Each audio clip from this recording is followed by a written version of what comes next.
At some point, I was living with parent A, then I had to move in with parent B. I used to tell myself, when I move, when I move with parent B, my life's gonna be so great. I'm gonna live my dream life. I'm gonna achieve everything, and I will not be happy till I move there. And when I move there, I'm gonna be so happy with my life, and I'll be so content. Then, eventually, I actually did move in. For about a week, I was okay. I can't really say depressed because that's a really strong term that shouldn't be used lightly. I was rather disappointed. Obviously, I don't know what exactly I thought.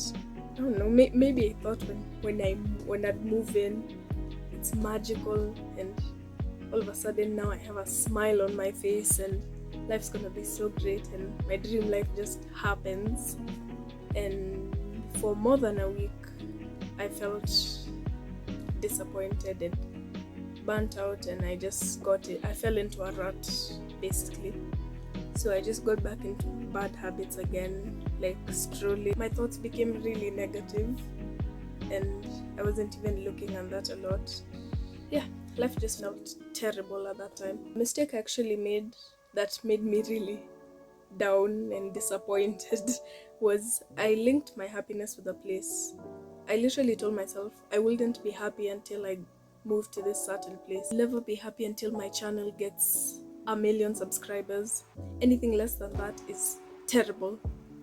And we often do that a lot, and we forget to acknowledge our small achievements, and those feel like nothing. So our goal is really big, and that's a good thing.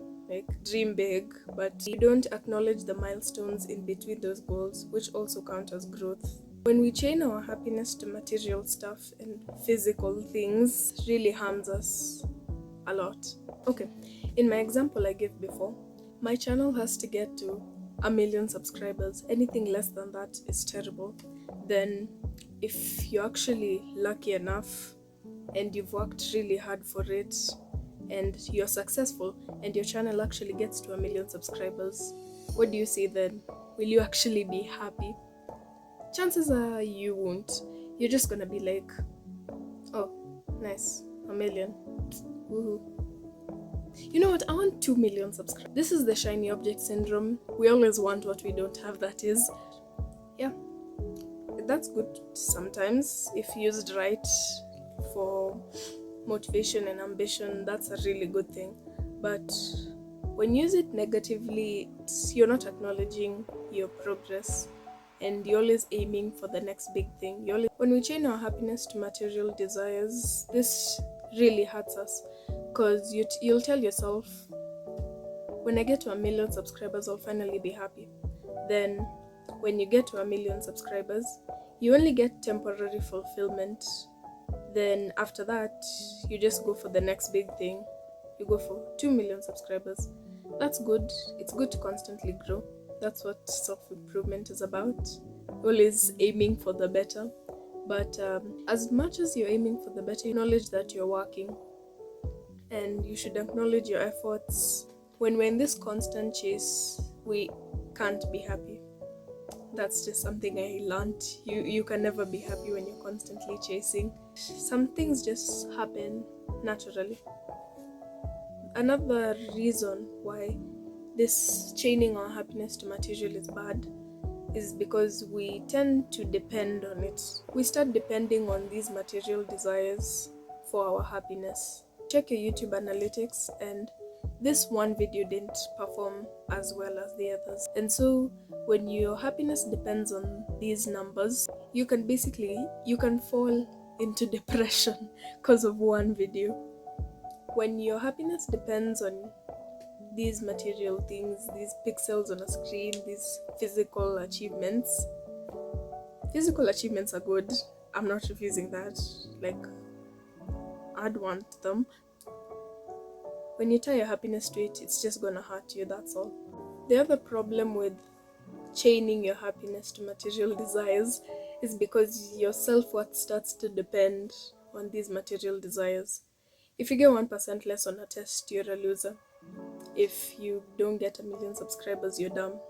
you're unproductive for a day, that just means you're a failure. Your self-worth starts to depend on this material desire a lot, and even when you achieve these things like good grades, maybe you get a successful channel, all the things you can ever want, still not happy, and you'll just chase for the next thing. Another problem with this is it distracts you from your main purpose. Me, for example, I know my channel is new. I'm trying to grow on YouTube.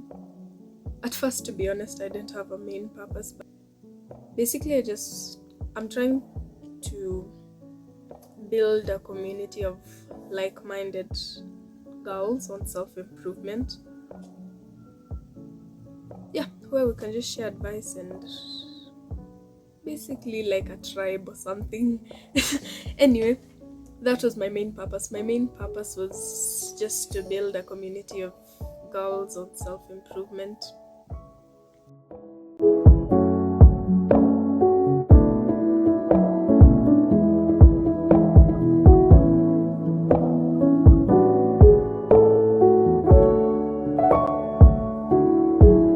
And like-minded people who can help each other grow and learn from each other.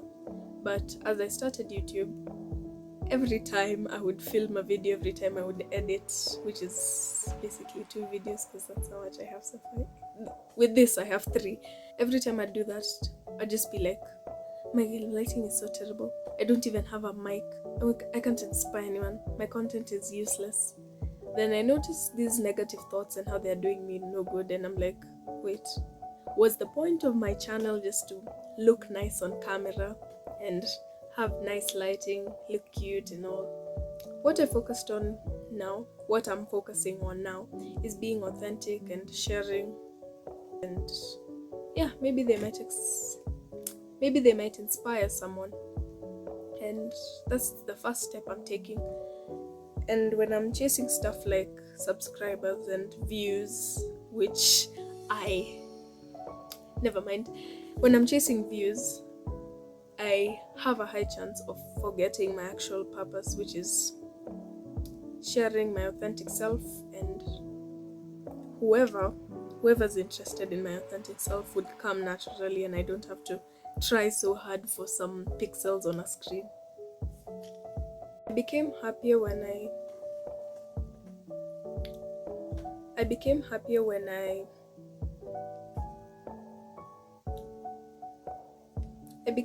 with my life when I started focusing on what I do have rather than what I don't. I'm happiest when I see progress. Honestly, I love progress. My happiness comes from my progress, even if it's really small. I have non-material goals now. I made my goals less materialistic. My goal changed from I want 100k subscribers to I want to inspire as many teen girls as possible, and so we can build a community, our community, where we believe in self-growth. Yeah, my advice, honestly, when you get material possessions, like when you actually get to 100k subscribers, you should be happy for yourself, of course, congratulate yourself, and then probably ask yourself, what can I do better? But don't really beat yourself up for it. You still did something. 100k is a lot, let me tell you. I'll tell you that one for free. 100k is a lot. My advice is to enjoy material possessions, but don't let them define your happiness. Anyway, keep thriving. See you in the next one. For starters, I just notice my nose flares when I speak. You may notice my random change in lighting. Yeah, my light was acting up. So when I'm looking at the clips now when I'm editing, everything just looks like a gradient from light to dark to some point, which I have some clips here that I cut out because I'm black. Okay, anyway, bye. Bro, what was that?